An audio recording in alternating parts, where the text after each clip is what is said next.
Vidéosurveillance, quels sont les prochains usages, les expérimentations et les limites fixées? On en parle tout de suite avec mes deux invités. Rémi Deutschler, directeur général France de Milestone Systems, qui est un acteur mondial du logiciel de gestion des données issus des systèmes de vidéosurveillance. On en parle aussi avec Ariel Gomez, rédacteur en chef de Smart City Mag, le magazine entièrement dédié au territoire intelligent. Vous vous fixez pour mission de montrer aux élus locaux et aux cadres territoriaux les meilleures pratiques en la matière et de les accompagner dans cette transformation. Absolument. On va commencer ensemble, Rémi Deutschler. Milestone Systems, j'ai vu, a lancé une enquête nationale avec BVA sur les attentes des Français en matière de ville intelligente, la ville de demain.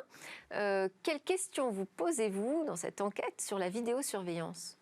Alors, véritablement, l'objectif de cette enquête, c'est vraiment de savoir ce qu'attendent les citoyens. Voilà, on est tous citoyens, on habite tous une commune et on veut connaître les attentes par rapport à cet environnement qui est lié à la vidéoprotection, mais pas que, justement, tout ce qui peut être dans l'environnement, dans notre quotidien. Et autour de la vidéoprotection, c'est le sujet de notre débat aujourd'hui. Alors, autour de la vidéoprotection, sachant que la vidéoprotection nous amène à faire bien d'autres choses, en fait. On cherche à sécuriser et en même temps à rassurer. Donc c'est là où ça devient intéressant. C'est le principe de la sécurité. Oui. J'ai envie de vous dire. C'est le principe de la sécurité. Mais au-delà de ça, on peut aller beaucoup plus loin, en fait. Sachant qu'à partir de cette installation de vidéosurveillance, vous allez pouvoir vous en servir pour d'autres usages qui sont toujours dans le même objectif, un petit peu, assurer un confort pour les citoyens. Et est-ce que vous... Je ne sais pas si vous avez les résultats d'ailleurs de cette enquête. Non, elle n'a encore pas paru. D'accord. Vous posez des questions précisément sur ce qui est acceptable ou pas, ce qu'ils seraient prêts à voir arriver dans leur ville demain en matière de vidéosurveillance? Alors, je n'ai pas le détail de cette enquête, en fait. Bon, alors on n'en saura pas plus sur cette question, c'est bien dommage. Parce que, en fait, aujourd'hui, on parle de vidéosurveillance, mais c'est peut-être un peu limitatif. On a des caméras qui peuvent être embarquées, des logiciels intelligents et qui peuvent permettre de faire plein de choses. On l'a vu pendant la crise sanitaire notamment. Surveiller le port de masques, c'est pas forcément de la protection et de la sécurité, ça. Non, exactement. En fait, c'est un peu le message qu'on essaye de faire passer aujourd'hui. Alors, on parle plus de termes de vidéosurveillance, mais plus de vidéoprotection. Protéger les biens et les personnes. Et puis aujourd'hui, à partir d'une caméra, vous pouvez récupérer des données et vous pouvez faire bien d'autres choses. C'est là où ça devient intéressant. Et on va associer l'intelligence artificielle à cela. Donc on collecte les données qui proviennent des caméras et ensuite on va les mettre à disposition de start-up qui, eux, vont développer des applicatifs et on pourra faire bien d'autres choses. Alors il y a un applicatif qui est très concret, c'est le port de détection du masque. Voilà. Il y a un an en arrière, il n'y avait aucun logiciel qui permettait de détecter le port du masque. Aujourd'hui, très rapidement, on a des startups qui ont été en mesure de développer et d'analyser et de voir ce que les gens portaient sur leur visage. Alors, on peut changer le vocabulaire, effectivement, en parlant maintenant de vidéoprotection, c'est plus positif. Ariel Gomez, est-ce que vous avez le sentiment que l'utilisation de ces outils est désormais acquise par tout le monde, y compris par les élus locaux ?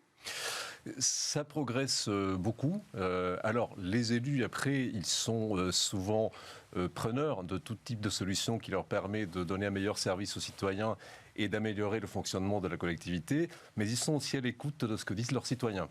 Et quand ils sont contre, ils font quand même très attention à ne pas brusquer leur avis et à le prendre surtout pour savoir ce qu'ils en pensent. Ça veut dire qu'il y a quand même encore des réticences vis-à-vis de la pose de caméras dans la ville. En fait, il y a des réticences d'une manière un peu générale vis-à-vis de la technologie. En fait, il y a une enquête qui est parue, une enquête de l'IFOP qui est parue en décembre 2020 et qui révèle que plus de la moitié des Français sont inquiets vis-à-vis de la technologie. Et là-dedans, on va trouver pas seulement de l'intelligence artificielle. Il y a aussi la 5G, il y a tout un il y a un magma de choses qui sont là-dedans. Et donc, on a 56%, c'est énorme. Donc, c'est 15 points de plus qu'en 2019. Ce sentiment d'insécurité par rapport à la technologie progresse. Et ça, c'est effectivement, pour les élus, c'est un point d'inquiétude, donc ils le regardent de très près. Alors pourquoi on se méfie de la technologie? Il y a plusieurs raisons à cela. Il y a des gens qui adhèrent aux thèses complotistes. Par exemple, le vaccin du Covid va me mettre une puce 5G pour que Bill Gates puisse me contrôler. Ça, évidemment, ça fait partie des fantasmes. Mais après, il y a des questions qui sont beaucoup plus beaucoup plus rationnel. Par exemple, la question du manque de concertation sur le déploiement d'une technologie, ça a été un peu le cas pour la 5G. Beaucoup de collectivités ont déclaré des moratoires au déploiement de la 5G en attendant d'avoir un peu plus de renseignements. Il y a la question de la puissance des sociétés qui mettent en place ces technologies. Donc, on ne se méfie pas forcément de la technologie, mais on va se méfier de tous ces grands acteurs qui sont devenus des entreprises énormes, qui ont des budgets absolument colossaux, qui ont des capitalisations boursières qui dépassent le PIB de beaucoup de pays. Donc il y a une certaine méfiance par rapport à cela. C'est-à-dire qu'il y a à la fois la méconnaissance qui crée des peurs irrationnelles, et puis aussi quand même une éducation qui a été faite sur les technologies et qui permet de prendre conscience des vrais dangers, à savoir effectivement la puissance de certains acteurs, le fait qu'on utilise ces données pas forcément de manière très transparente, et puis cette question de la vidéosurveillance, c'est quand même très très lié avec toutes les inquiétudes autour de la vie privée. Comment est-ce que vous arrivez à composer avec ces inquiétudes ? Alors, ce qu'il y a de rassurant en Europe et en France, c'est qu'il y a de la législation qui couvre quand même le citoyen et le particulier. Donc notamment, il y a la norme RGPD, qui est une norme européenne sur la protection des données, et puis vous avez la CNIL en France, qui est très soucieuse de conserver l'anonymat des gens qui sont éventuellement filmés. Et qui pose quelques restrictions, la CNIL, sur l'usage de la vidéosurveillance, notamment dans les transports en commun. Alors oui, effectivement, quand parfois on essaye de faire des tests, notamment il y a eu le test du Châtelet, sur la détection du port du masque, la CNIL a préféré stopper les tests par souci d'anonymisation des personnes. Bien que technologiquement parlant, nous, on sait faire en sorte que ces données soient anonymes. Donc c'est là un petit peu le travail qu'on a à faire de notre côté en tant qu'éditeur. C'est-à-dire qu'en fait, vous devez faire preuve de la garantie d'anonymisation des données. Exactement. Alors ça passe par différents moyens, différentes technologies. Soit on décide de ne pas enregistrer les images, auquel cas on ne peut pas ensuite les récupérer. Soit on a des solutions technologiques qui permettent aussi de flouter dans certains cas. Donc il existe des solutions en fait pour véritablement faire en sorte qu'on n'associe pas un nom à un visage. Et ça, c'est très important. On parlait de la détection de masques, on peut aller plus loin sur la température du corps, on peut travailler sur la distanciation physique. Qu'est-ce qu'on peut faire ? Où est le champ des possibles aujourd'hui avec la vidéo ? C'est à vous de me le dire, j'ai presque envie de dire. Tout est possible en fait. C'est vous qui travaillez dessus. Mais effectivement, oui. Aujourd'hui, si je prends l'exemple des transports en commun, on peut par exemple détecter les masques, vérifier une distanciation sociale, on peut compter le nombre de personnes dans un endroit donné. On peut aussi on peut analyser des comportements. Donc ça, c'est quelque chose d'assez nouveau, voir s'il y a des gens qui ont des comportements agressifs. On peut détecter une personne qui tombe, par exemple, qui ferait un arrêt cardiaque ou un problème de santé. On peut aller jusqu'à détecter une personne qui tombe sur des voies, par exemple, et intervenir le plus rapidement possible. Donc, il existe beaucoup de solutions. Et ce qui est important à prendre en considération, c'est qu'aujourd'hui, ces technologies, elles sont fiables. Voilà, ça fonctionne. Ce n'était pas forcément le cas il y a 5 ans en arrière. Ariel Gomez, est-ce que c'est un outil qui est pris en compte dans la construction de cette Smart City demain ? Ça commence. Il y a des usages qu'on commence à voir dans dans quelques territoires, en France notamment, parce que justement il y a ces mesures de prudence par rapport à la mise en œuvre des technologies. Il y a par exemple, et ce sont des usages qui n'ont rien à voir avec la sécurité. C'est ça qu'il faut voir aussi, c'est que ça se répand sur d'autres secteurs. La ville de Nantes, par exemple, s'en sert pour réduire le gaspillage alimentaire dans les cantines scolaires. Donc on donne des prédictions de fréquentation qui sont plus précises que ce qu'on pouvait planifier à la main. Donc ça sert beaucoup à ça, et donc avec des résultats qui sont assez spectaculaires. C'est-à-dire on filme ce qu'il y a dans les assiettes non, pas du tout. À la sortie du self ? Non, on n'utilise pas l'image pour ça, donc c'est pas l'utilisation d'image. Donc c'était pour dire qu'il y a effectivement d'autres utilisations. Sur l'image, l'utilisation de l'image, on s'en sert aussi pour détecter par exemple des dépôts sauvages d'ordures. Donc ça c'est quelque chose qu'on peut détecter et qu'on peut détecter automatiquement. La technologie permet de distinguer soit par une masse, soit par des couleurs, des choses comme ça. À Paris, il y a un test actuellement qui s'appelle Paris to Connect, et qui consiste à mettre un certain nombre d'équipements sur un même mât, donc à la fois de l'éclairage, du Wi-Fi, de la vidéoprotection, et derrière, il y a des algorithmes qui permettent de détecter ce genre de choses. Donc on détecte les déchets, les ordures qui sont posées par terre. Donc ça fait partie de la Green City, ça ? Vous travaillez là-dessus ? En grande partie. Oui, on travaille là-dessus, sur l'aspect environnemental, effectivement, tout ce qui est lié au trafic. En fait, avec toutes les données qu'on a en provenance des vidéos, on peut analyser le trafic. C'est ça aussi qui est intéressant avec la vidéoprotection. C'est que ces données-là, on les collecte et on peut analyser. Et ensuite, en fonction de ces analyses, eh ben, on va agir, on va pouvoir décider de prendre des actions qui sont en mesure de telle ou telle situation.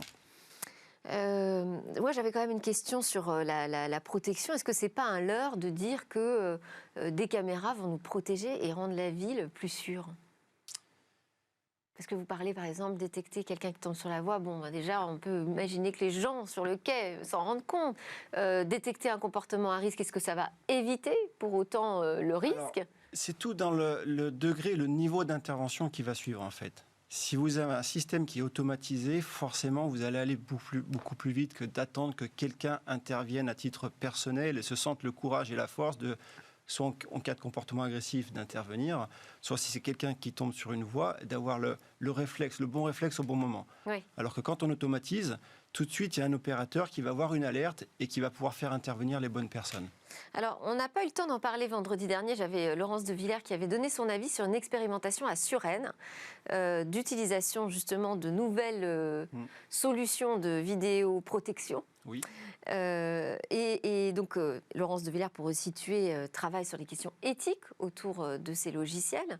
Et il lui semblait intéressant de faire des expérimentations pour voir justement quelles questions ça pose, quand est-ce que c'est pertinent ou pas, quelles sont les dérives possibles. Parce que le comportement à risque, c'est quand même quelque chose de très sensible éthiquement, ça. C'est pour ça que c'est intéressant d'avoir des gens comme cette personne qui puissent nous laisser le choix de tester des solutions. À partir de quels critères on doit travailler? Les élus locaux surveillent ça, vraiment, ce qu'on met dans les algorithmes aussi? Alors, ils n'ont pas forcément la capacité d'aller examiner les algorithmes, c'est des compétences techniques assez pointues, mais il y a une cellule du ministère de l'Intérieur. Mais ils peuvent demander à ce qu'on leur rende des comptes, qu'on leur explique peut-être comment sûr. Ça fonctionne. Tout à fait. Les élus locaux sont évidemment intéressés par la question, et si on revient sur la vidéoprotection, il y a une demande, en fait c'est un outil quelque part politique, puisque on vit dans une société anxiogène, donc ça rassure d'avoir des caméras. Après, on sait très bien qu'on n'identifie pas, on ne retrouve pas forcément les auteurs de troubles à travers les caméras, parce qu'ils ont des capuches, ils ont des casquettes, mais en tout cas, ça rassure la population, et ça permet aussi, ça dissuade les gens de commettre des actes répréhensibles. On a des résultats là-dessus, sur les apports en matière de sécurité?